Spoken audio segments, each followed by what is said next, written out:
तो पावन बन जाएंगे।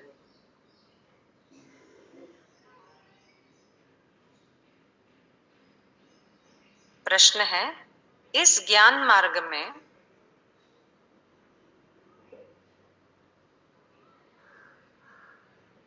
पेचदार तथा महीन बातें कौन सी है? इस ज्ञान मार्ग में पेचदार तथा महीन बातें कौन सी है जो तुम बच्चे अभी ही सुनते हो?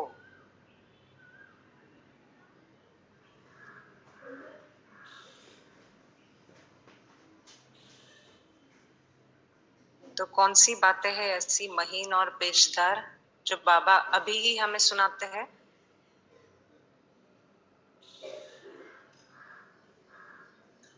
ज्ञान देते हैं, खुद आकर ज्ञान देते हैं, जो सारे कल्प में कभी नहीं होता। और हाँ,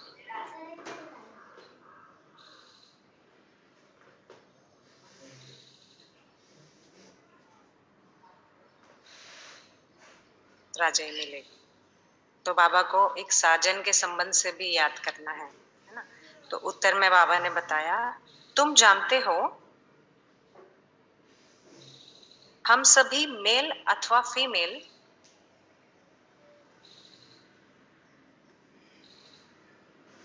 एक शिव परमात्मा की सजनियां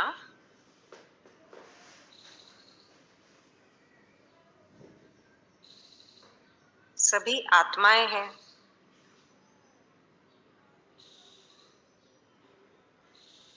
साजन है एक परमात्मा।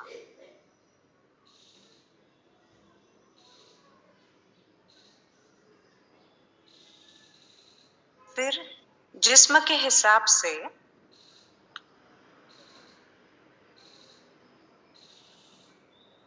हम शिव बाबा के पोत्रे और पोत्रियां हैं।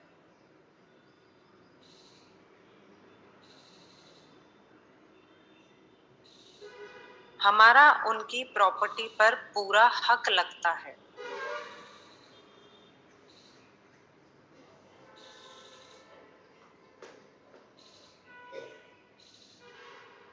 हम 21 जन्म के लिए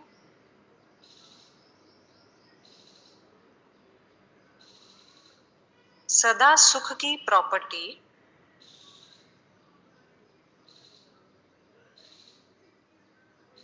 दादे से लेते हैं।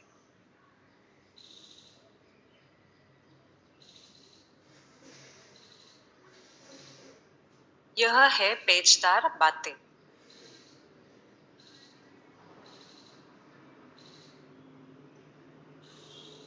गीत है, हमारे तीरथ न्यारे हैं। ओम शांति। जिस्मानी यात्रा और रूहानी यात्रा, इस पर यह गीत बनाया है भक्ति मार्ग वालों ने। जो पास्ट में हो गया है उसका गायन करते हैं। पास्ट में माना ये कब हुआ है? 5000 वर्ष पहले हुआ है ना, संगम पर ही हुआ है। जो तीर्थ न्यारे है ये संगम की बात है। तो इसलिए जब भक्ति मार्ग में ये ले जाते हैं बातें, तो बाबा कहते हैं ये पास्ट में माना संगम पर हो चुका है, इसलिए भक्ति में वो गीत ले लेते हैं और कहते हैं कि हमारे तीर्थ न्यारे हैं। जो भी मनुष्य मात्र है उन सभी को जिस्मानी यात्रा का तो पता है। देखते हैं जन्म जन्मांतर से चक्र लगाते आए हैं। हम सभी भी जो यहाँ पे बैठे हैं, हमने भी कभी ना कभी तो जिस्मानी यात्राएं जरूर की है ना। भक्ति बहुत की है जिसका फल बाबा ने आकर हमें ज्ञान दिया है। तो बाबा उसका डिफरेंस बता रहे हैं कि जिस्मानी यात्रा में क्या क्या होता है। तुम कब से कर रहे हो जिस्मानी यात्रा? द्वापर से कर रहे हैं ना। और ये रूहानी यात्रा कब से कर रहे हैं? जब से ज्ञान मिला तब से कर रहे हैं। माना संगम भी शुरू होके काफी टाइम हो गया, लेकिन हमें अगर बाद में ये ज्ञान मिला है तो तब से हम सीखते सीखते सीखते यात्रा का सही प्रोसीजर क्या है, कैसे टिकट निकालनी है, कितना बैगेज रखना है, सब ये बाबा रोज सिखाते हैं।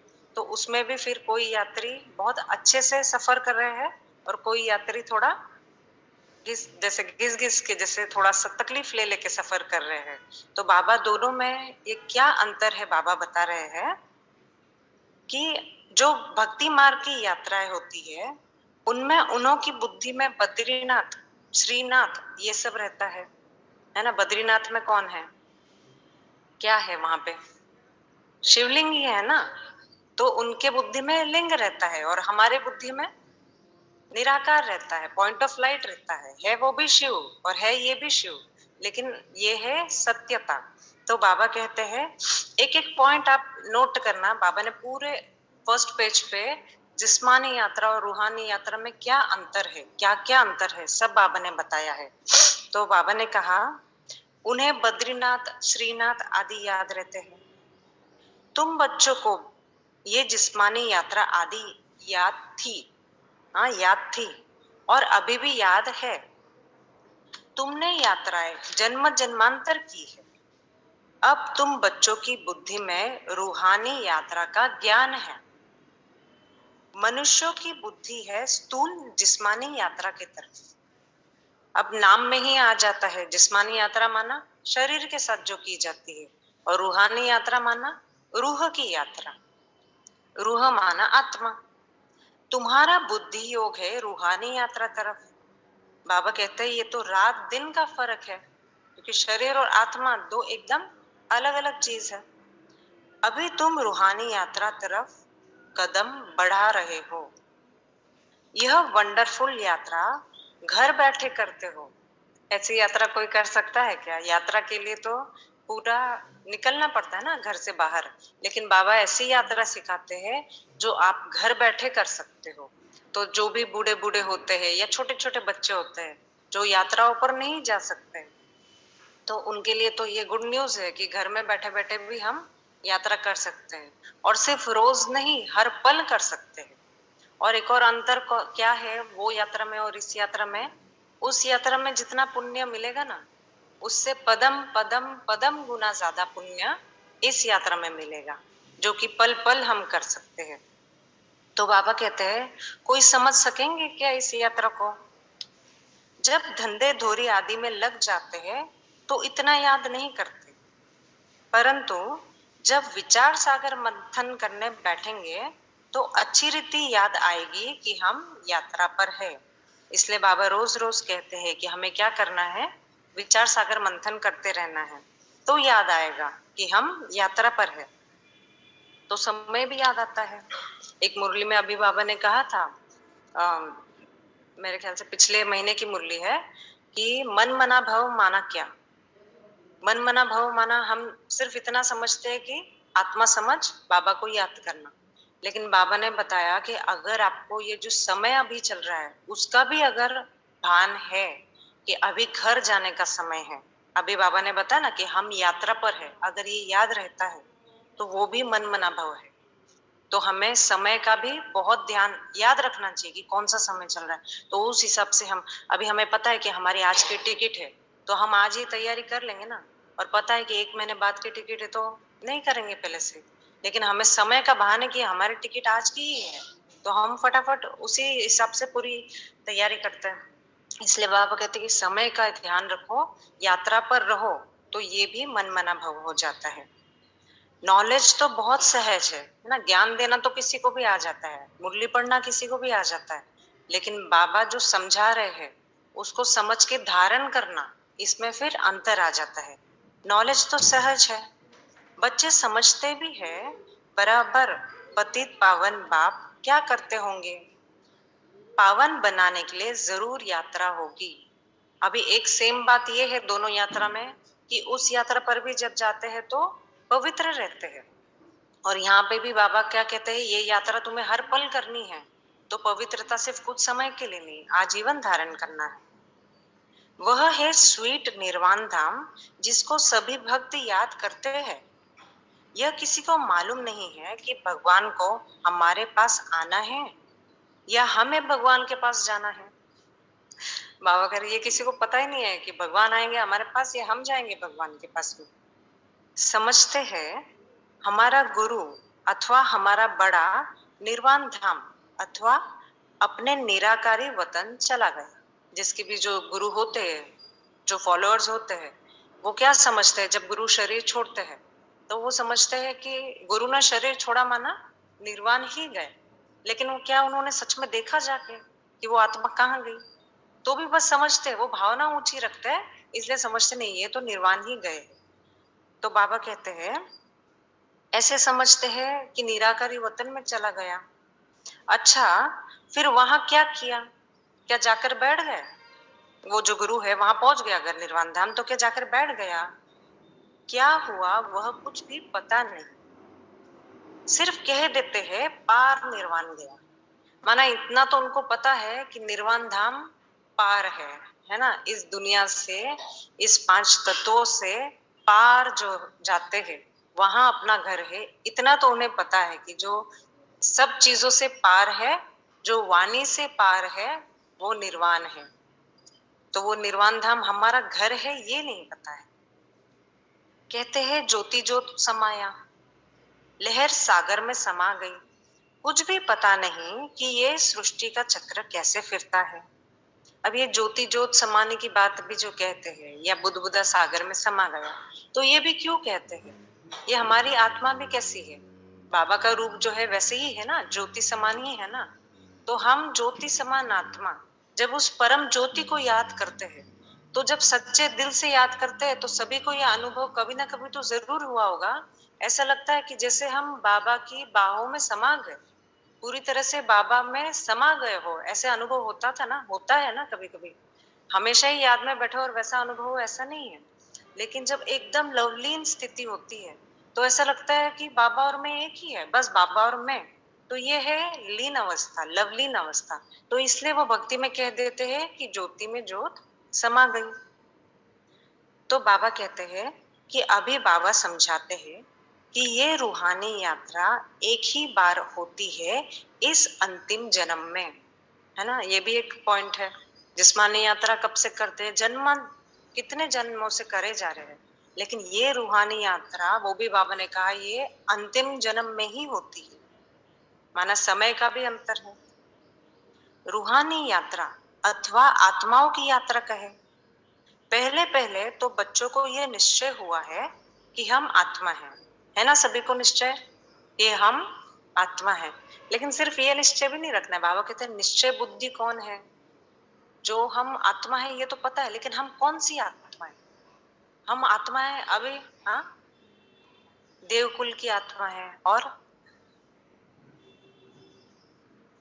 कौन सी आत्मा है हम? स्वमानों की लिस्ट है पूरी। हाँ हाँ, शांति के सागर की संतान है, विघ्न विनाशक है। हम विजयी आत्मा है, विजयी आत्मा है।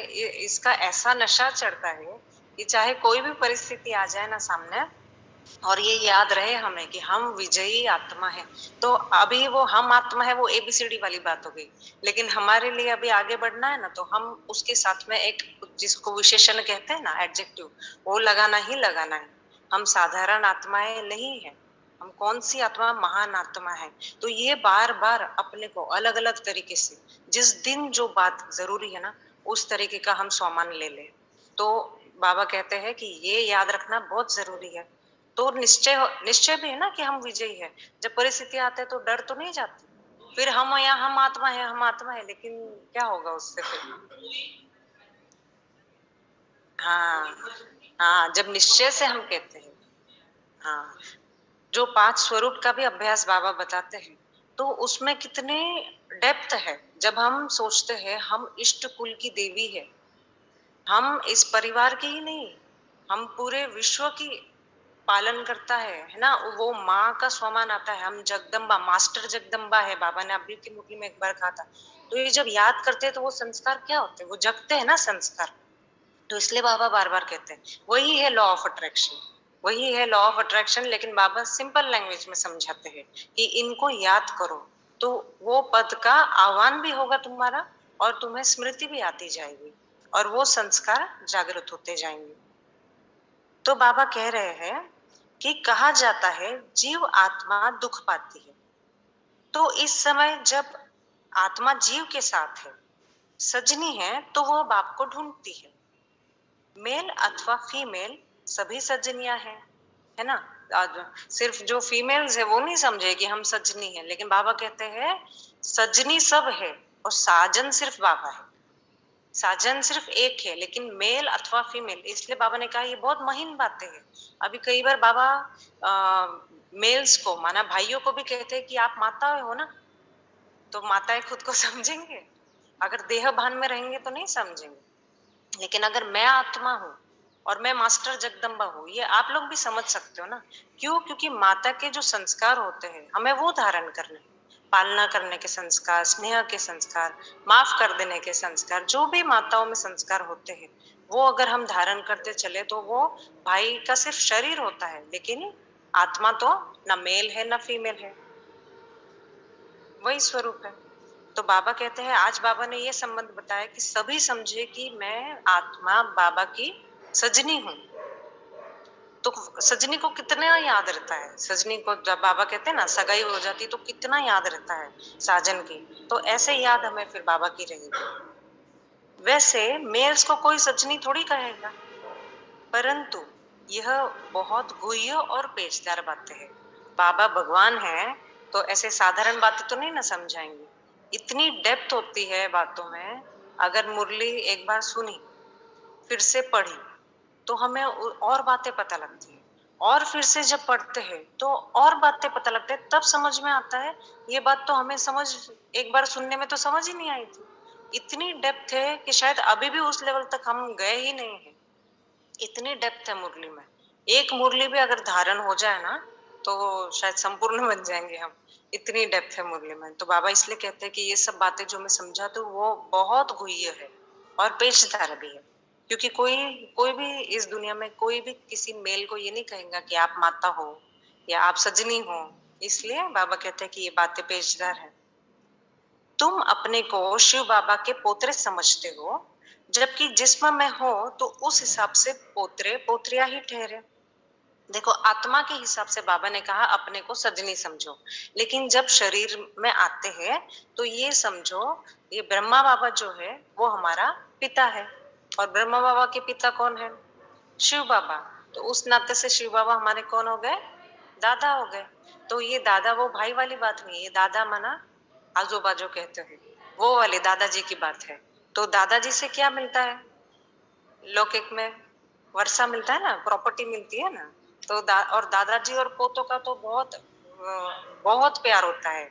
जो कहते हैं ना मूल से भी ज्यादा ब्याज प्यारा होता है ना, तो कहते हैं कि बच्चों से भी, अपने बच्चों से ज्यादा हमें पोते और पोतियां प्यारी होती है।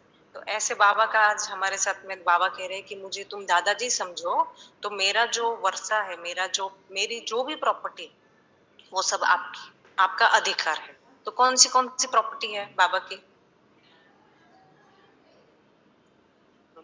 शक्तियों की, ज्ञान की, गुणों की। तो ये सब, हाँ, हर चीज बाबा में जो है वो फिर हमारा अधिकार है, वो अधिकार से हम याद करें। तो कौन से आत्मा के गुण हैं? बहुत बहुत डीप बातें हैं, लेकिन हम फिर भी शॉर्ट में अगर याद करें कि ये जो प्रॉपर्टी है कौन सी है गुण, जो आत्मा के 7 गुण बेसिक, चलो बेसिक लेवल: आनंद, शांति, सुख, पवित्रता, सत्यता, और कौन सा रह गया? हाँ, प्रेम स्वरूप, है ना, 7 गुण। ये याद रखना है। क्यों रखना है? अपनी प्रॉपर्टी को कोई भूल जाएगा क्या? कोई भी कोने में हो ना सारी दुनिया के, कहीं अगर हमारे नाम से प्रॉपर्टी हो तो कोई कभी नहीं भूलेगा, लेकिन 7 गुण में से भी एक गुण हम भूल जाते हैं, हमारी प्रॉपर्टी को भूल जाते हैं कि ये गुण भी हमारी प्रॉपर्टी है। और 8 शक्तियां कौन सी है? कोई भी एक जन बता दे। हाँ, हाँ, 5S। अच्छा, हाँ।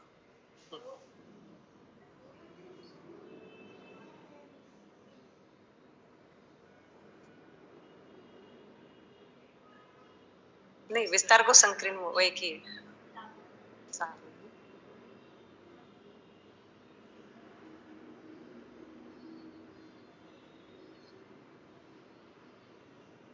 हाँ, सीक्वेंस वाइज।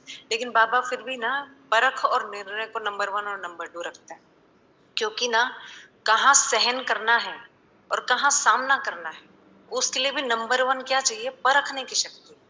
तो पहले अगर हम सहन शक्ति ले लेते हैं और हम आज सहन कर रहे हैं, लेकिन कई बार हम आता है ना कि कितना सहन करें, तो बाबा वो परख शक्ति अगर हमारे अंदर हम भर लेते हैं पहले, तो हमें समझ आता है कि यहाँ सहन करना है, यहाँ समाना है, और यहाँ नहीं करना है तो सामना भी करना है, तो किस तरीके से करना है। दूसरों से सामना तो करना नहीं है, वैसे हमारे अंदर की युद्ध की बात होती है, लेकिन फिर भी अगर कुछ कहीं बोलना भी है प्यार से, अगर उसको कहना भी है तो कहाँ कहना है, कैसे कहना है, ये परख शक्ति से आता है। तो ये 8 शक्तियां, ये भी हमारी क्या है, प्रॉपर्टी है। और बहुत सारी शक्तियां और गुण है, लेकिन कम से कम इतनी हम याद रखें ना, तो योग में हमें इसकी बहुत मदद मिलती है। तो बाबा कह रहे हैं, बाबा ने समझाया है, तुम्हारा दादे की मिल्कियत पर है हक, पूरा अधिकार है ना दादे की मिल्कियत पर। तो आज ये नशा रखना है, भले हमारे पास में स्थूल में कुछ भी नहीं है, स्थूल में हो ना हो, लेकिन हमारे पास में सूक्ष्म में इतना ज्यादा है कि हम सदा भरपूरता का अनुभव कर सकते हैं। तो बाबा कहते हैं, देखो कोई बाप भले धनवान हो, बच्चे नालायक हो, उनको मिल्कियत न दे, ये भी हो सकता है ना। कोई बच्चा नालायक है, बाबा का अपने पिताजी का पैसा वेस्ट करे जा रहा है, तो वो क्या करता है पिताजी, उसको डिसोन भी कर देता है। डिसोन माना ये मेरा बच्चा नहीं है, ऐसा लीगल पूरा फॉर्मेलिटीज करके, क्योंकि कोई कोई होते हैं, अगर कोई बहुत ही आतंकवादी जैसे भी अगर वो भी तो किसी का बच्चा होगा ना, तो वो तो पिताजी भी कितना टेंशन में, तो वो लोग उनको मानते ही नहीं कि ये हमारा बच्चा नहीं है। तो बाबा भी कहते हैं कि तुम यहाँ पे फिर लायक बनने आए हो, तो कोई भी नालायकी का काम करना नहीं, वरना मैं भी कहूंगा कि तुम मेरे बच्चे नहीं हो। परंतु दादे की प्रॉपर्टी परंपरा से राजाई कुल में चली आई है। सतयुग त्रेता में तुम दादे की प्रॉपर्टी भोगेंगे, अभी तुम दादे से प्रॉपर्टी लेते हो। देखो बाबा ने क्या कहा, अभी तुम लेते हो प्रॉपर्टी। ये कौन सी प्रॉपर्टी की बात तो कह रहे बाबा, स्वर्ग की राजाई की, जो 21 जन्म बाबा देते हैं। 21 जन्म के लिए राजाई की प्रॉपर्टी जो बाबा देते हैं, वो बाबा कह रहे हैं कि स्वर्ग में तुम भोगोगे, लेकिन लोगे कब, अभी लेंगे। जो लौकिक में भी जो दादे की प्रॉपर्टी होती है, उसको उसके लिए लड़ना नहीं पड़ता है। वो एंसेस्ट्रल प्रॉपर्टी जो कहते हैं, एंसेस्टर्स की, मन्ना दादा परदादा की, वो अपने आप ही मिलती है, मतलब वो उस पर सभी का हक होता ही है। लेकिन अगर पिताजी ने मेहनत करके कोई खुद की कमाई की है ना, तो उस पर बच्चों का हक नहीं होता है, माना वो पिताजी देना चाहे तो होता है, हाँ। लेकिन अगर खुद मेहनत करके कमाई हुई चीज है ना, तो उस पर बच्चों का हक नहीं होता। लेकिन जो दादे की प्रॉपर्टी होती है, दादे परदादे, उसमें सभी का हक होता है, ऐसा। तो इसलिए बाबा आज बार बार कह रहे हैं, मुझे दादे के रूप में याद करो। दादे की प्रॉपर्टी कितनी जबरदस्त है। 21 जन्म तुम सदा सुख की प्रॉपर्टी लेते हो, है ना। सुख भी तो एक आत्मा का गुण है ना। तो सुख की प्रॉपर्टी 21 जन्म के लिए, वो भी इस जन्म के लिए नहीं सिर्फ। अभी वो लौकिक प्रॉपर्टी तो कितने टाइम के लिए मिलेगी, सिर्फ इस जन्म में मिलेगी ना। लेकिन ये पूरे कल्प के लिए, सिर्फ 21 जन्म के लिए भी नहीं, सारे कल्प के लिए हम अधिकारी बनते हैं। परम पिता परमात्मा है दादा, माना ग्रैंडफादर। बाबा कहेंगे ब्रह्मा, कहते हैं यह प्रॉपर्टी हम दादे से ले रहे हैं। तुम जितना पुरुषार्थ करेंगे उतना दादे की प्रॉपर्टी मिलेगी। जैसे यह माता पिता जगदम्बा जगत पिता पुरुषार्थ करते हैं। बाबा ने क्या कहा, ये प्रॉपर्टी लेने के लिए सूक्ष्म प्रॉपर्टी है ना, तो सूक्ष्म प्रॉपर्टी लेने के लिए सूक्ष्म अभ्यास भी चाहिए। जैसे ये तो 7 गुण हो गए या शक्तियां हो गई, ज्ञान हो गया, ये सब तो है ही है। लेकिन जब हम तन मन धन समय जब सब सफल करते हैं ना सेवा में, तो वो उसके एवज में बाबा जो हमें देता है, वो भी क्या है, वो भी हमारी प्रॉपर्टी है। जैसे तन को हम जब सेवा में सफल करते हैं, तो हमें क्या मिलता है, आरोग्य मिलता है ना, आरोग्य मिलता है। तन को सेवा में लगाते हैं तो तन निरोगी होता है, तो वो क्या है, आरोग्य जो है, ये हमारी प्रॉपर्टी है, बहुत बड़ी प्रॉपर्टी है, जिसके सिवाय हम फिर यहाँ आ भी नहीं सकते ना, अगर तन ठीक नहीं है तो। दूसरा मन, मन को सेवा में लगाते तो खुशी मिलती है ना, तो खुशी भी क्या है, ये हाँ, खुशी और आनंद में भी थोड़ा सा डिफरेंस है। आनंद में, आनंद का जैसे कोई ऑपोजिट नहीं होता है, लेकिन खुशी का ऑपोजिट होता है। तो खुशी ये भी क्या है, ये भी हमारी प्रॉपर्टी है। जब हम मन को सेवा में लगाते हैं, फिर धन को सेवा में लगाते हैं तो क्या मिलता है? स्थूल धन सभी को मिलता है क्या? खुटता नहीं है, भरपूरता का अनुभव होता है। कहीं जाता नहीं है, बच जाता है। डॉक्टरों से, वकीलों से, सबसे बच जाता है तो बचा रहता है। फैशन से बच जाता है, बहुत चीजों से बाबा बचा लेते हैं। तो बाबा कह रहे हैं कि तन मन धन, धन जब लगाते हैं ना तो संपन्नता, हाँ भरपूरता, ये भी हमारी प्रॉपर्टी है। दुनिया में कितने भी बड़ा आदमी हो, करोड़पति हो, लेकिन जरूरी नहीं है कि वो भरपूरता अनुभव करे। कितना भी पैसा उनका बैंक बैलेंस हो, लेकिन भरपूरता की अनुभूति ये जिसको आती है, माना ये हमारी प्रॉपर्टी है, बाबा जो हमें देते हैं धन लगाने पर।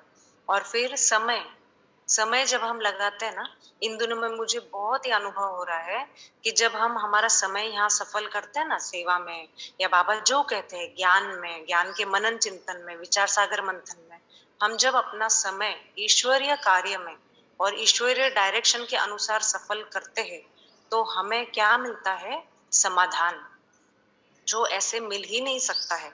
क्योंकि समय है ना, निकलते जाता है। आप देखोगे अभी 2020 था, अभी 2023 आ गया, रोज देखते हैं अरे जल्दी गुरुवार भी आ गया, शनिवार आ गया।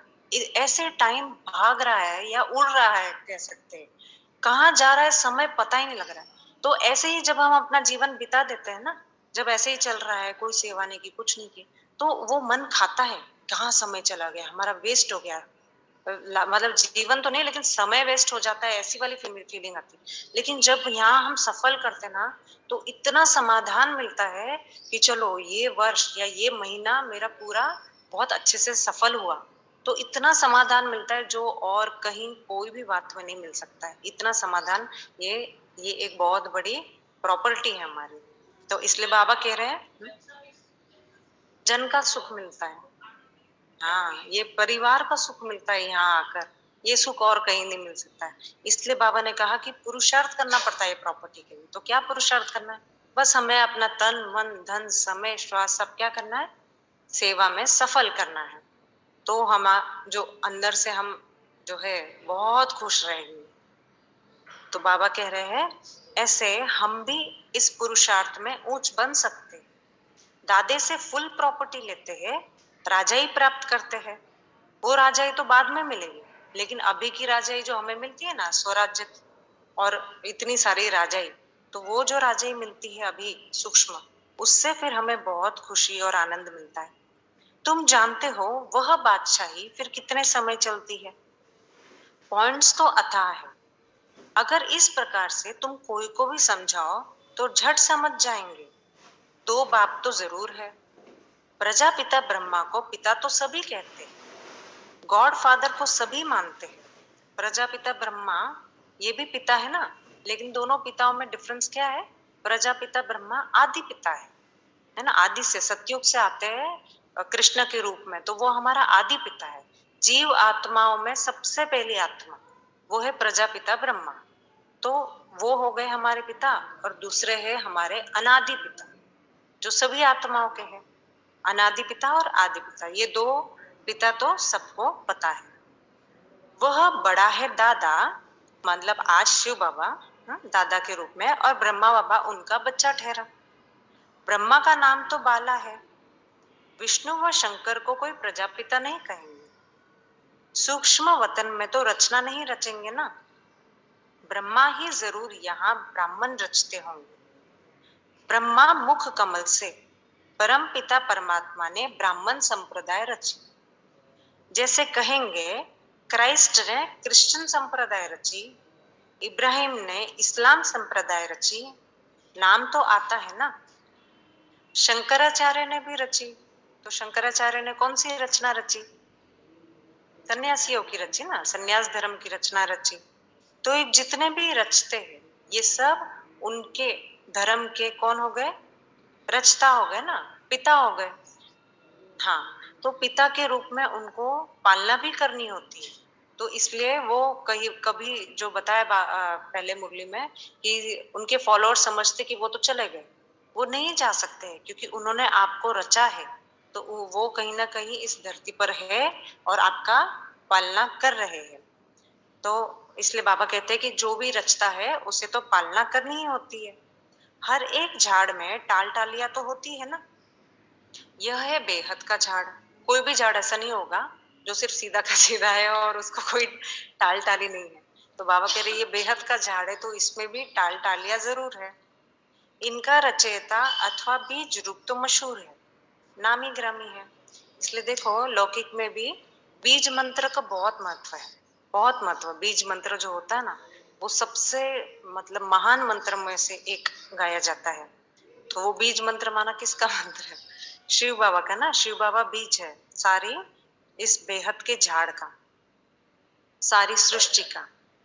फाउंडेशन ऊपर में है, बीज है ऊपर, बाकी टाल टालियां अभी यहाँ ही कहेंगे। यह सारे मनुष्यों की रची हुई रचना है। यह ब्रह्मा कुमारी संस्था किसने रची? ये भी तो परिवार है ना अपना। तो बाबा कह रहे हैं कि ये ब्रह्म कुमारी संस्था बीज रूप बाप ने स्वयं रची है। जो बीज रूप परम पिता परमात्मा ऊपर में रहते हैं, बाकी जो टाल टालियां है, अलग अलग जो पत्ते हैं, वो सब बाबा ने कहा वो बीज रूप नहीं रचते हैं। बीज रूप ये जो ब्रह्मा कुमारी संस्था है, बीज रूप ने ये संस्था रची है। ऐसे नहीं सभी टाल टालियों का बीज रूप ऊपर में है। यह बड़ी महीन बात है। परम पिता परमात्मा को हमेशा ऊपर में याद किया जाता है ना। अल्लाह भी कहते हैं तो ऊपर देखते हैं, गॉड फादर भी कहते हैं तो ऊपर देखते हैं, साईं बाबा भी कहते हैं सबका मालिक एक, तो ऊपर कहते हैं। कभी ऐसा नहीं कहा सबका मालिक एक या सबका मालिक एक, नीचे कभी याद नहीं करते हैं, हमेशा ऊपर ही याद करते हैं। या अल्लाह ऐसे नीचे देख के, या हे भगवान, कभी भी ऊपर। ये क्योंकि आत्मा को अंदर से पता है कि एनर्जी ऊपर है, हायर से नीचे आएगी हमारे पास में, तो वो ऊपर से ही आनी है और हमारी वापस से रिटर्न जर्नी भी ऊपर ही जाने की है। तो इसलिए बाबा कह रहे हैं कि टाल टालियों का बीज रूप ऊपर में नहीं है, ये महीन बातें हैं। हमेशा ऊपर में ही याद किया जाता है। क्राइस्ट को ऊपर में याद नहीं करेंगे, क्राइस्ट को चर्च में जाकर याद करेंगे। परमपिता परमात्मा का नाम रूप देश काल तो एक ही है, वह कभी बदलता नहीं। तो यह बाप बैठ अच्छी रीति समझाते हैं, क्योंकि वो परमात्मा है ना, इसलिए उन्हें क्या कहते हैं, उनका नाम रूप देश काल कभी भी बदलता नहीं, इसलिए उन्हें सदा शिव कहते हैं। तुम बच्चे जानते हो हम अब पतित से पावन बन रहे हैं। सदैव एक रस नहीं रहते, है ना। ये जैसे कि एक प्रवास है हमारा, पावन जो पावन संपूर्ण स्टेज है, वहां तक पहुंचने का हमारा ये प्रवास चलता है। तो प्रवास में कभी कभी ऊपर नीचे होता है ना, तो हम ये समझते हैं कि एक रस नहीं चलता है ना प्रवास। तो ये प्रवास में हमें बाबा कह रहे हैं ये प्रवास हमें याद रखना है। तो बाबा कह रहे हैं तुम बच्चे जानते हो हम अब पतित से पावन बन रहे, सदैव एक रस नहीं रहते। पहले 16 कला संपूर्ण होते हैं, फिर 14 कला, फिर कलाएं कम होती जाती है। सतयुग के बाद फिर हम नीचे आते रहते हैं, इस समय हम बिल्कुल ऊपर जाते हैं। तो ये भी इस यात्रा का एक अलग बात है, इस यात्रा की एक अनोखी बात है कि इस यात्रा में हम क्या करते हैं। इसलिए स्थूल में वो यात्राएं भी ज्यादातर पहाड़ों पर रखते हैं कि ऊपर चढ़ने की यात्रा होती है, लेकिन वो लोग क्या करते हैं, बहुत उसको कठिन बना देते हैं। कितनी कठिन होती है यात्राएं, मतलब कई बार तो बहुत डर भी लगता है। घोड़ों पर जाना, एक तरफ खाई, एक तरफ पहाड़, ऊपर से पत्थर गिर रहे हैं, बहुत कठिन होती है। कितने कितने किलोमीटर पैदल चलना होता है। और अगर कठिन नहीं होती है ना, तो उसको कठिन बनाते हैं। जैसे अभी अगर नीचे ही है, अभी शिरडी आते हैं लोग, तो सीधा सीधा रास्ता है, लेकिन फिर भी उसको कठिन बनाते हैं। ऐसे लोटांगन लेते हुए आएंगे, पैदल आएंगे, उल्टा चल के आएंगे। क्यों ऐसा, ऐसा क्यों है? हाँ, तपस्या करने की चाह होती है कि ये पता है कि तपस्या करेंगे तो हम अपना मन वांछित फल पाएंगे। तो इसलिए वो सहज भी अगर हो ना यात्रा तो भी उसको कठिन बनाएंगे। लेकिन बाबा यहाँ कहते हैं ये ऊपर की यात्रा है, लेकिन ये बहुत सहज है, जो आप सेकंड में उड़ सकते हो, और इतनी सहज यात्रा और कोई होती नहीं। यह हुआ ऊपर जाने का रास्ता, सबको पता है ना ये रास्ता। वह हुआ नीचे आने का रास्ता, तो इनकी महिमा बहुत भारी है। पतित पावन एक है, याद भी सभी एक को करते हैं, परंतु पूरा नहीं जानने के कारण देहधारियों को याद कर लेते हैं, क्योंकि इस बात में भूले हुए हैं कि पतित पावन कौन है। अभी गाते भी है कि पतित पावन एक ही होता है। अभी कितने ऐसे पाठ बने हुए, स्तुति बनी है, भगवान की स्तुतियां बनी है कि प्रभु आप ही पतित पावन हो, हम अपावन हैं। प्रभु पतित पावन, मैं अपावन, चरण आयो शरण जी, यो विरध आपनिहार स्वामी, मेटो जामन मरण जी। मतलब क्या मिटाना है, प्रभु से क्या विनती कर रहे हैं कि आप ही पतित पावन हो और आप ही ये जन्म मरण के चक्र से हमें मुक्त कर सकते हो। तो मुक्ति जन्म मरण के चक्र से नहीं मांगनी है हमें, मुक्ति किस चीज से चाहिए, दुखों से मुक्ति चाहिए, विकारों से मुक्ति चाहिए। लेकिन ये कहीं ना कहीं सभी को पता है, सभी आत्माओं को, कि मुक्ति दाता वो एक ही है, पतित पावन वो एक ही है। क्योंकि जितने भी सन्यासी आदि भी है वो भी क्या पुरुषार्थ कर रहे हैं, पावन बनने का पुरुषार्थ कर रहे हैं, घर जाने का पुरुषार्थ कर रहे हैं, ब्रह्म तत्व को याद करते हैं। लेकिन क्या वो किसी को पावन बना सकते हैं? नहीं, इसलिए हम उन्हें पतित पावन नहीं कह सकते हैं। बाबा कहते पूरा नहीं जानते हो तो फिर सिर्फ सन्यासी आदि नहीं, कोई भी देहधारी देवताएं भी जो होते हैं तो वो पतित पावन नहीं बना सकते, क्योंकि उसके लिए आना पड़ेगा, पढ़ाना पड़ेगा, जीवन में परिवर्तन लाना, मतलब वो शक्ति देनी पड़ेगी ना। तो यहाँ कौन से देवताएं आते हैं? यहाँ पे देवताएं पढ़ने आते हैं, जो आगे देवताएं बनने वाले हैं ना वो आते हैं, और पढ़ाई पढ़ाने वाला वो एक परमात्मा ही है। बाबा कह रहे सिवाय तुम बच्चों के और कोई की बुद्धि में ये बातें आ ही नहीं सकती है ना। किसी को अगर हम ये कहे हम स्कूल में जाते हैं और हम देवता बनने वाले हैं, ये निश्चय हमें है कि हम किस चीज के लिए पढ़ रहे हैं, लेकिन एकदम से तो किसी को नहीं समझ में आता है ना। तो बाबा कहते हैं इसलिए ये बातें अभी तुम बच्चों की ही बुद्धि में है, तुम्हारे में भी लेकिन फिर नंबरवार होते हैं। अभी तुम समझते हो हम दादे के पोते हैं और बाबा के घर में बैठे हैं, है ना, अपने पिता का घर है ना ये। तो लेकिन हम पोत्र किसके हैं? शिव बाबा के। यहाँ दादा भी मौजूद है, अवतार भी जरूर यहाँ ही लेना होगा ना। तुम कहेंगे यहाँ हमारा दादा हमको पढ़ाते हैं, है ना, मुरली लेने चाहे कोई भी बैठे सामने, कभी भी बुद्धि उनमें नहीं जानी चाहिए, पढ़ाने वाला कौन है एकदम याद होना चाहिए। बाबा कहते हैं ना मुरली में जब बैठते हैं तो ये याद रखो कि मैं आत्मा इस कान द्वारा सुन रही हूँ और मुझे पढ़ाने, और कौन सुना रहा है, कौन पढ़ा रहा है?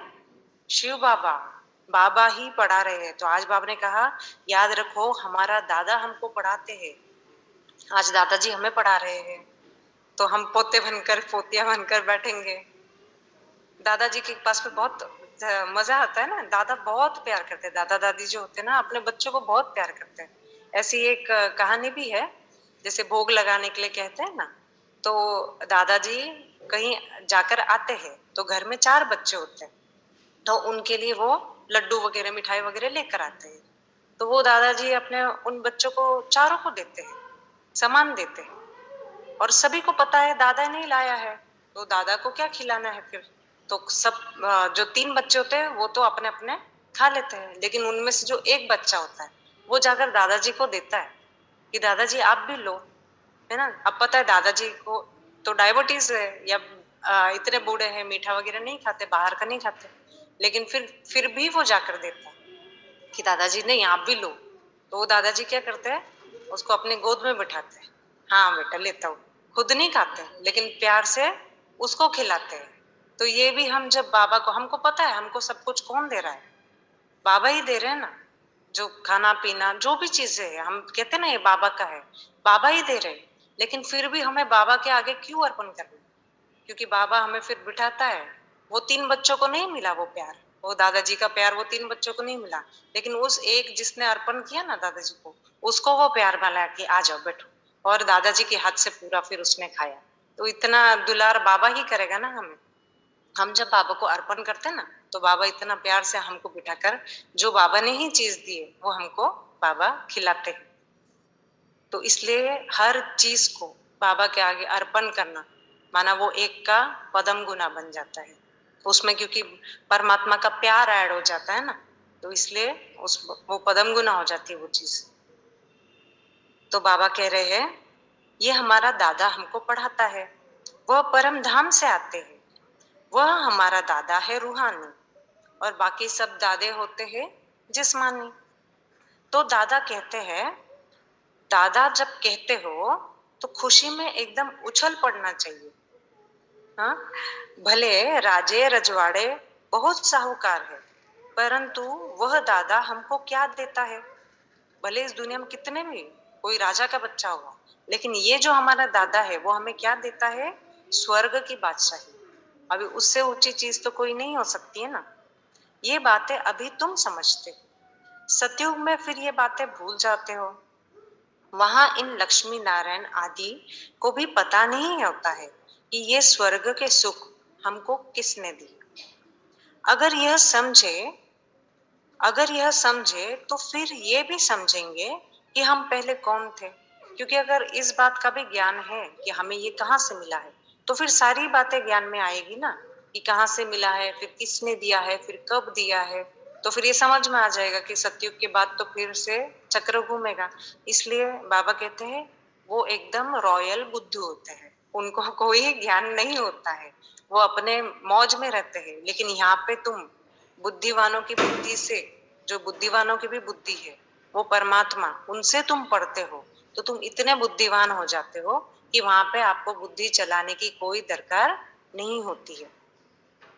तो बाबा कह रहे हैं ये सब कितनी वंडरफुल बातें हैं। लक्ष्मी नारायण को यह पता ही नहीं रहता है कि हमको राजधानी किसने दी, सिवाय तुम ब्राह्मणों के और कोई ये नहीं जानता। इसलिए बाबा कहते हैं तुम्हारा देवताओं से भी मर्तबा ऊंचा है। यहाँ तुमको दादे से प्रॉपर्टी मिलती है। तुम जानते हो बरोबर यह ब्रह्मा बाप है, इनके तन में दादा माना ग्रैंडफादर आते हैं, नहीं तो पतितों को पावन बनाने कैसे आए। सभी आत्माएं ऊपर से नीचे आती है शरीर धारण करने। सभी आत्माएं जो ऊपर से आती है नीचे, उनको शरीर तो जरूर मिलता है ना, ऊपर से आते से वो भटकती तो नहीं ना यहाँ वहां। तो बाबा कहते हैं कि शरीर धारण करने आती है, उनको अपना शरीर नहीं है। किसे? परमात्मा को। बाकी सभी आत्माएं शरीर धारण करती है, लेकिन बाबा शरीर में प्रवेश करते हैं, अवतरण होता है बाबा का। यह सभी बातें तुम बच्चों की बुद्धि में हैं, उनको कहा ही जाता है परमात्मा, परम आत्मा।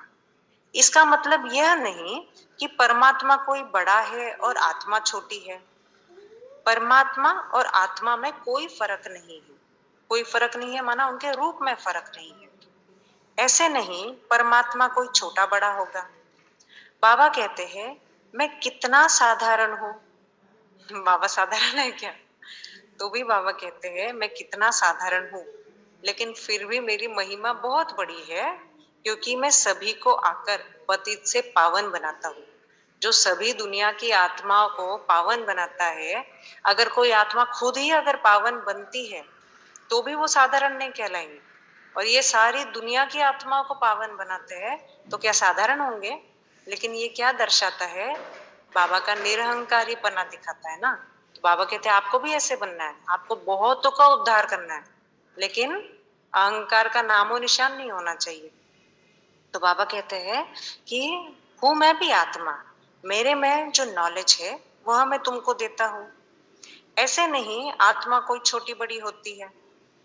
आत्मा में नॉलेज न होने के कारण वह मैली हो जाती है, मुरझा जाती है, दिवा बुझ जाता है ना। बाबा ने पहले कहा मैं कोई इतना बड़ा नहीं हूं जैसे दिखाते हैं, हजारों सूर्यों से भी तेजोमय।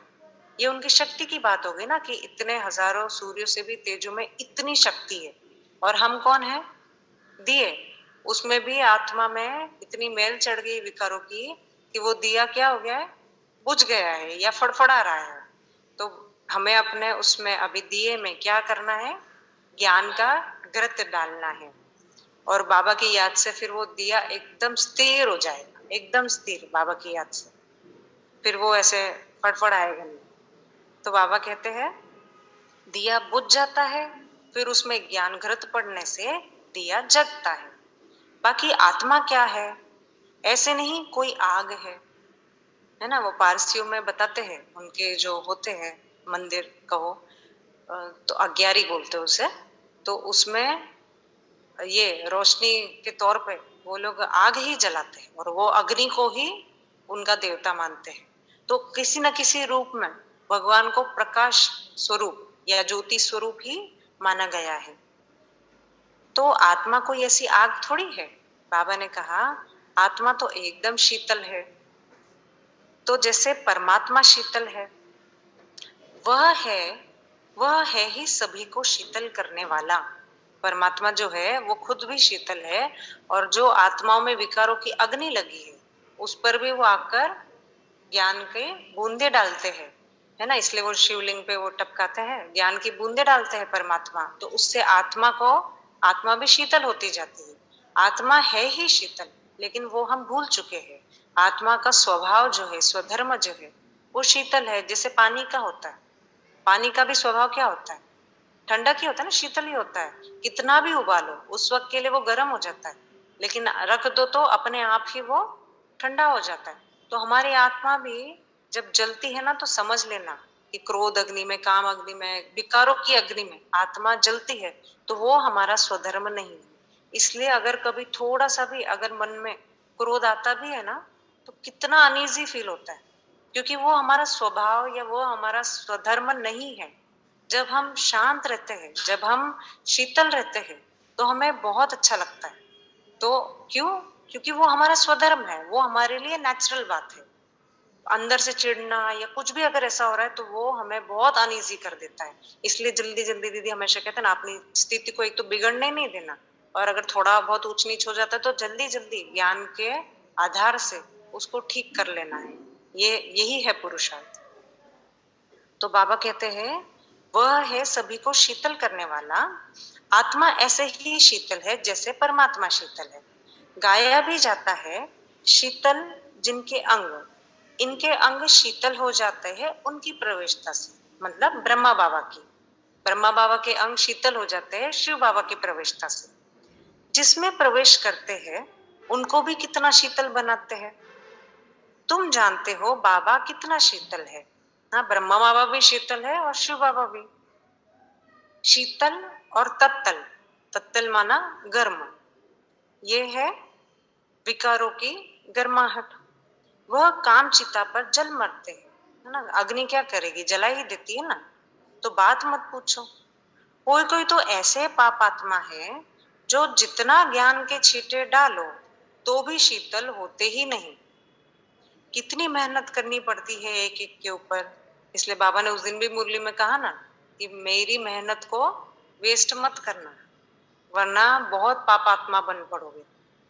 इसलिए बाबा कह रहे कि देखो, बाबा पूछते हैं तुम कितना शीतल बने हो, तो सभी ने अपनी अपनी चेकिंग करनी है कि हम पहले कैसे थे, या हमारे अंदर अभी भी ऐसी कौन सी बातें हैं जहां हमें अनईजी लग रहा है ना, माना वहां कुछ हमारे से गड़बड़ हो रही है, तो वो तुरंत ही नोट डाउन करना है ताकि हम उस चीज को परिवर्तन कर सके। तो अपनी चेकिंग खुद करनी है। बाबा पूछते कितना शीतल बने हो। सन्यासी उदासी थोड़ी कभी ऐसे पूछते हैं। कोई भी सन्यासी से, जो भी साधु है, कभी पूछेंगे क्या तुम कितना शीतल बने हो? नहीं, ये बाबा पूछते। ताकत नहीं है, क्योंकि कभी कभी उनमें ही अशीतलता के काम कुछ हो जाते हैं। तो बाबा कहते हैं, और उनमें वो ताकत नहीं है ना कि किसी और को बना सके। अगर वो खुद भी होंगे तो वो दूसरों को बना सके, ये नहीं हो सकता है। लेकिन यहाँ परमात्मा आकर हमें क्या करते हैं, परिवर्तन करते हैं ना। हाँ, देह के धर्म में आते हैं। तो माया ही सबको पतित बना देती है, काम चिता पर जलते रहते हैं। अभी माया पतित बनाती है क्या? अपनी सोच बनाती है। क्योंकि माया पर बाबा कई बार क्या करते हैं, बच्चों को बहुत ऐसी आत्मग्लानि ना हो ना, इसलिए बाबा थोड़ा सा माया पर डाल देते हैं कि बच्चे थोड़ा सा सुकून महसूस करें, चलो ठीक है, हर बात की गलती हमारे ऊपर नहीं है। क्योंकि अगर आत्मग्लानि में अगर हम डूब जाए ना कि हमसे इतना भी नहीं होता, इतना भी नहीं होता हमसे, तो फिर हम चल नहीं सकेंगे। बाबा को पता है ये बात, इसलिए कभी कभी बाबा, जैसे हम बच्चों को कि कोई चीज की लग जाती है तो क्या उसको बोलते ना, दूसरे की वजह से ही लगी तो मारते हो उसको तो वो शांत हो जाता है। लेकिन ऐसा करना नहीं है क्योंकि हम वैसे संस्कार दे रहे हैं, लेकिन बाबा को पता है ये संस्कार आत्माओं में है। किसी के ऊपर ब्लेम डाल दिया ना तो बहुत खुद आराम से रहते हैं कि नहीं हमारी गलती नहीं, उनकी गलती। लेकिन बाबा कहते हैं ऐसे कब तक, ऐसे बहुत दिन तक नहीं चलता है। हमें रियलाइजेशन पावर हमारे अंदर है कि हमारे क्या क्या गलती है। तो माया क्या है, ये 5 विकार तो बाबा बताते ही है। लेकिन अभी किसी ने बहुत अच्छा वीडियो डाला था अपने ग्रुप पे कि माया क्या है। जो भी चीज, हाँ, परमात्मा से जो दूर करती हमें, वो चाहे कोई भी चीज हो, सिर्फ विकार नहीं, वो, हाँ, हाँ, हाँ, काम, रिश्ते, मतलब जहाँ कोई भी चीज हमें दूर कर रही है परमात्मा से, फिर वो चाहे एंटरटेनमेंट हो, उन्होंने बताया, मतलब मोबाइल हो, पिक्चरें हो, टीवी हो, सीरियल्स हो, व्यक्ति हो, कोई साधन हो, कोई इच्छाएं हो, ये सब क्या है, माया है। अगर हमें वो परमात्मा से दूर करती है तो बहुत सूक्ष्म बातें हैं। तो माया क्या क्या है उसकी भी हम लिस्ट बना सकते हैं अगर चाहो तो इसलिए ये सब चीजें क्या करती है, हमें पावन बनने नहीं देती है। तो तुम बच्चे जानते हो कि प्रजापिता ब्रह्मा के हम बच्चे हैं। शिव बाबा है दादा तो वर्षा, शिव बाबा है दादा तो वर्षा मिलना चाहिए ना। एक बाबा एक दादा, उनसे प्रॉपर्टी मिलती है बच्चों को, और कोई भी मनुष्य को प्रजापिता नहीं कहेंगे। शिव बाबा आत्माओं का पिता है। अभी तुम बच्चे जबकि सम्मुख बैठे हो तो जानते हो हम शिव बाबा के साथ बैठे हैं। वह हमारा दादा है जो स्वर्ग का रचयिता है। उनसे हम राजयोग सीख रहे हैं।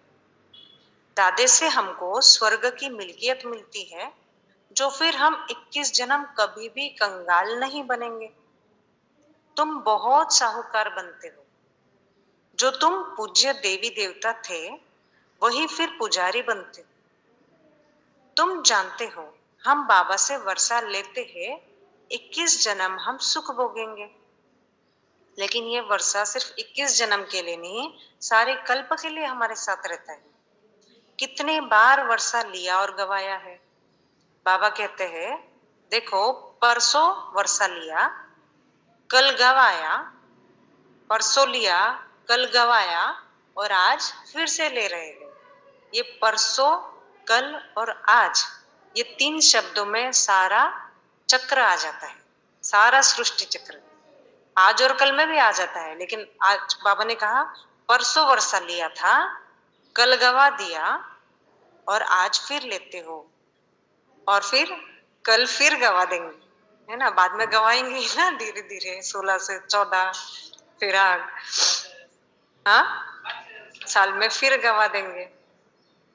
तो तुम ये बातें अभी समझते हो। कितनी बार बाबा ने कहा आज ये सब बातें तुम बच्चे ही समझते हो, और वो भी अभी ही समझते हो, सिर्फ सारे कल्पों में फिर कभी नहीं समझेंगे।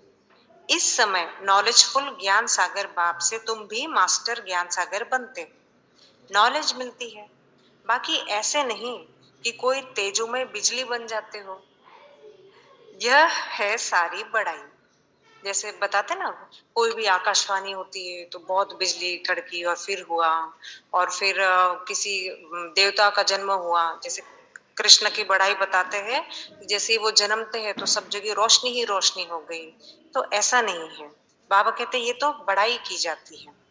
वह कृष्ण जन्मता है तो सारे घर में रोशनी रोशनी हो जाती है। अब उस समय तो था ही स्वर्ग दिन। अब ये जो दिया जलाने की भी जो प्रक्रिया है, ये क्यों जलाते हैं? जैसे रोज शाम को भी संधि काल के समय कहते हैं ना, दिया जलाओ, दिया जलाओ, अगरबत्ती करो। संधि काल के समय में देवताएं घूमते हैं तो वो समय में घर में भी आते हैं, इसलिए दिया जलाओ। तो दिया क्या जलाना है, दिया क्यों जलाना है, कौन सा दिया जलाना है, आत्मा रूपी दिया जलाना है। और उसके लिए रोशनी क्या है, ज्ञान। ज्ञान जो है ये रोशनी है। और जब हम, इसलिए दिया जलाने को शुभ माना जाता है। माना ही क्या, जब हम ज्ञान युक्त चलते हैं तो हमसे शुभ कार्य होते हैं। जब हम ज्ञान युक्त बाबा से ज्ञान सीखते हैं रोज कि कैसे कर्म करने हैं, तो हमसे शुभ कार्य होते हैं। और जब वो दिया बुझ जाता है तो क्या कहते हैं, दिया बुझ गया, ये तो अशुभ है ऐसे कहते हैं ना। तो सच में कोई अशुभ, कोई स्थूल चीजों पर अपना अशुभ और शुभ डिपेंड नहीं होता है। लेकिन दिया बुझ जाना माना ये ज्ञान की रोशनी जब बुझ जाती है ना, तो हम अशुभ कर्म करने लगते हैं। अशुभ कर्म करते हैं तो क्या होगा, हमारा अशुभ समय तो फिर जरूर आएगा। कर्म का जब हिसाब मिलेगा तो फिर उसको हम कहेंगे ये बहुत अशुभ घड़ी चल रही है। तो ये ज्ञान का दिया, ज्ञान की रोशनी के बिना जब हम कोई भी कर्म करते हैं तो वो कर्म अशुभ हो जाते हैं। तो समझ, समझ के साथ, और वो समझ बाबा ही देते हैं हमको। क्या समझ में आता था पहले, कुछ नहीं समझ में आता था।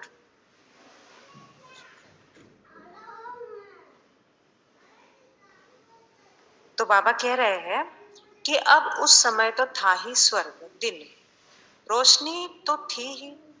हाँ, दिन में माना सतयुग में तो रोशनी थी ही, तो वहां कोई दिया विया जलाते होंगे क्या तो बाकी ऐसे थोड़ी कोई लाइट निकलेगी। यह भी सिर्फ महिमा की जाती है। वैसे ही परम पिता परमात्मा भी परम आत्मा है। बाकी महिमा सारी कर्तव्य पर निकलती है ना। किसी की भी महिमा होती है तो किस चीज की होती है, उनके कर्तव्य की महिमा होती है। अगर कोई बहुत ही सुंदर व्यक्ति है, बहुत ही धनवान व्यक्ति है, लेकिन अगर उनका चरित्र ठीक नहीं है, अगर उनके कर्म ठीक नहीं है, अगर वो सबको दुख पहुंचाते रहते, तो क्या उनकी महिमा की जाएगी, नहीं। लेकिन अगर उनके कर्म अच्छे हैं, उनके कर्तव्य अच्छे हैं, तो फिर कैसा भी व्यक्ति हो, कितना ही गरीब हो, कैसे भी दिखने वाला हो, लेकिन उनकी महिमा जरूर होती है। तो महिमा किस चीज की होती है, कर्तव्य की होती है। तो बाबा कहते हैं महिमा तो बहुत ही निकली हुई है। मनुष्य कहते हैं फलाना मरा, स्वर्ग पधारा, तो स्वर्ग क्या ऊपर में है। देलवाड़ा मंदिर में भी छत में वैकुंठ दिखाते हैं, नीचे में है आदिदेव, आदि देवी, जगत पिता और जगत अम्बा। तो जरूर यह नीचे नरक में बैठे हैं। दिलवाड़ा मंदिर जो है ये हमारा यादगार है ना। बाबा कहते हैं स्वर्ग में जाने के लिए राजयोग सीख रहे हैं। यह तुम बच्चे जानते हो, हूबहू एक्यूरेट यादगार है ये दिलवाड़ा मंदिर। हम भी यहाँ आकर बैठे हैं, कितनी वंडरफुल बातें हैं, है ना। हम भी आबू ही जाते हैं ना, हमारी मधुबन ही जाते हैं हम। तो हम भी यहाँ, वहां जो तपस्या मधुबन में होती है, क्या वो यहाँ हो सकती है, हो सकती है। लेकिन वहां पे वातावरण का और हर चीज का मतलब, बाबा आते हैं वहां, तो वहां की एनर्जी का अलग फर्क पड़ता है। इसलिए बाबा कहते हैं कि यहाँ तुम आके तपस्या करते हो। हाँ, इसलिए वो दिलवाड़ा मंदिर भी बाबा ने क्या कहा, आबू में इसलिए बना हुआ है क्योंकि ये एक्यूरेट तुम्हारा यादगार है, स्थान भी एक्यूरेट वही है। तो बच्चे आकर दादा के बने हैं, तो वह खुशी का पारा चढ़ना चाहिए, है ना। आज हमें याद रखना है कि बाबा हमारा दादा है, तो हमें उनसे क्या क्या मिलता है। किसी के दादाजी अगर स्कूल में नहीं होंगे तो उनके लिए तो आज बाबा ने बहुत प्यार से कहा कि तुम मेरे पोते पोतिया हो, याद रखो, ऐसा मत समझो कि तुम्हारे दादा दादी नहीं है। और भाइयों ने भी याद रखना है एक बात कि हम कौन है, सजनी है। अगर सजनी, आज बाबा ने कहा ना, ये बहुत महीन बातें हैं कि मेल भी सजनी कैसे हो सकता है। अगर हम दिन भर आप याद रखोगे कि मैं सजनी हूँ, सजनी हूँ, तो क्या होगा, ये देह भान तोड़ने का बहुत बड़ा। क्योंकि अगर हम याद रखे तो हम तो फीमेल्स ही है, तो सजनी है, ठीक है। लेकिन भाई याद रखे कि मैं सजनी हूँ, तो उसमें ये देह भान कट करने की बहुत अच्छी विधि बाबा ने आज दी है, जो देह भान से परे हो सकते हैं। तो हम पावन दुनिया के मालिक बनते हैं। मेहनत बगैर थोड़ी ही विश्व का मालिक कोई बनेगा। यह मेहनत, वह मेहनत तो स्थूल है और यह है सूक्ष्म। आत्मा को मेहनत करनी पड़ती है, रोटी पकाना, धंधा आदि करना। तो बाबा जानते हैं ये सब मेहनत कौन करती है, लेकिन आत्मा करती है। शरीर के लिए, शरीर निर्वाह के लिए करती है, लेकिन करती आत्मा है। अब बाबा आत्मा को इस रूहानी धंधे में लगाते हैं, साथ साथ जिस्मानी धंधा भी करना है। बाबा ये नहीं कहते कि छोड़ दो उन धंधों को, बाल बच्चों को संभालना है, ऐसे नहीं बाबा, हम आपके हैं, ये बच्चे आदि आपको संभालना होगा। बाबा ऐसे ऐसे कभी नहीं कहते घर बार छोड़ के आ जाओ। सबको बाबा संभाले तो इतना बड़ा मकान भी मिल नहीं सके। दिल्ली के किले जितना, हाँ दिल्ली का जो किला है, कौन सा किला है दिल्ली में? लाल किला है ना। तो बाबा कहते हैं और भी किले होंगे। तो बाबा ने कहा कि दिल्ली के किले जितने, सैकड़ों किले भी हो, इतने सारे किले हो, तो भी इतने बच्चों को कहाँ रखेंगे। इसलिए बाबा कहते हैं कि ये हो नहीं सकता है, तो फिर घर गृहस्थ में ही रहो, लेकिन बाबा को याद करो। फिर तो इस मकान की कोई ताकत नहीं। कायदा ही है गृहस्थ व्यवहार में रहते हुए अपना पुरुषार्थ करो। इतने सब बच्चे यहाँ आ जाए तो चल कैसे सके, है ना। अगर सब एक साथ हॉल में, डायमंड हॉल में सारे बच्चे आ गए तो वो एक तो बैठ भी नहीं सकते, खड़े भी रहे तो बाबा कह रहे हैं चल कैसे सकेंगे, चलने की भी जगह नहीं बचेगी। तो बाबा कहते हैं मुझे याद करो, दादे से अखुट खजाना मिलता है, इतनी खुशी की बात है। टाइम कोई ज्यादा है नहीं। हाँ बाबा कह रहे हैं टाइम कोई जास्ती नहीं है। ये बात अभी गुरुवार का जो भोग संदेश आता है ना मधुबन से, उसमें भी थी ये बात। उन्होंने कहा दीदी ने कि बाबा ने बताया कि अभी जो समय है वो भक्ति का भी एंड का समय है। एकदम भक्ति भी एंड में है, एकदम खत्म होने में है। अभी भक्ति भी खत्म हो जाएगी और ज्ञान भी। अब बस बाबा ने कहा दो बातों में टिके रहो, ज्ञान के सार में, मन बना भव और मध्याजी भव। इस सार में टिके रहोगे तो आगे जो जो परिस्थिति आने वाली है उसमें से आप सहज निकल जाओगे। लेकिन समय का इशारा अभी भी बाबा ने भोग संदेश में दिया था कि भक्ति का भी एंड हो जाएगा और ज्ञान का भी एकदम आपको सार में टिकना है। इस अवस्था पर पहुंचना ही है क्योंकि समय बहुत नजदीक है। गाया जाता है राम गयो रावण गयो, आगे साक्षात्कार होता रहेगा कि इसके बाद क्या होना है। ये सब संभव है। अपने घर के नजदीक पहुंचते हैं तो वह झाड़ आदि देखने में आते हैं ना, है ना। कहीं ट्रैवल कर रहे हो, गांव आने लग गया, मधुबन आता है, जैसे आबू रोड उतरना है तो पास आसपास देख कर समझ में आने लगता है ना, हाँ बस अभी आ गए, अब आ गए, कि अब ये दृश्य दिख रहे हैं माना अभी हमारा आ गया आबू रोड। तो ऐसे घर भी जब आते हैं तो जब देखते हैं जो नजारे तो समझ में आता है कि अभी हम नजदीक पहुंच चुके हैं। तो बाबा भी कहते हैं ऐसे तुम ये नजारे कौन से देख रहे हो, दिख रहे हैं क्या तुमको नजारे कि अभी हम घर के नजदीक पहुंच चुके हैं समय के। तुम भी नजदीक होते जाएंगे तो समझेंगे अब क्या क्या होगा, है ना। ये बातें बहुत सूक्ष्म भी है और विचार करने वाली बातें हैं कि जो कुछ चल रहा है ना दुनिया में, हर चीज हमें इशारा करती है कि समय देखो, समय कौन सा चल रहा है। हर चीज ये इशारा करती है कि अब समय देख लो कौन सा चल रहा है। तो बाबा ज्ञान भी देता रहेगा। अच्छा, मीठे मीठे सिकिलदे बच्चों प्रति माता पिता बाप दादा का याद प्यार और गुड मॉर्निंग। रूहानी बाप की रूहानी बच्चों को नमस्ते। हम रूहानी बच्चों की रूहानी माता पिता बाप दादा को याद प्यार, गुड मॉर्निंग, नमस्ते, थैंक यू, बहुत बहुत शुक्रिया बाबा। धारणा के लिए सार, पहला, बाप समान शीतल बन, ज्ञान छीटा डाल, मनुष्य आत्माओं को भी शीतल बनाने की सेवा करनी है। बाप समान शीतल बन, ज्ञान छीटा डाल, मनुष्य आत्माओं को भी शीतल बनाने की सेवा करनी है। दूसरा, कौन सी बात बाबा ने कही आज बार बार? सजनी और एक और संबंध, हाँ दादे को याद रखो। और दादा याद आएगा तो दादे की प्रॉपर्टी तो याद आएगी ही आएगी। तो बाबा ने कहा दादे की मिल्कियत को याद कर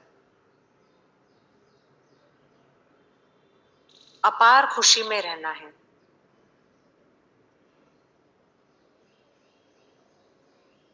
रूहानी धंधा कर विश्व की बादशाही लेनी है।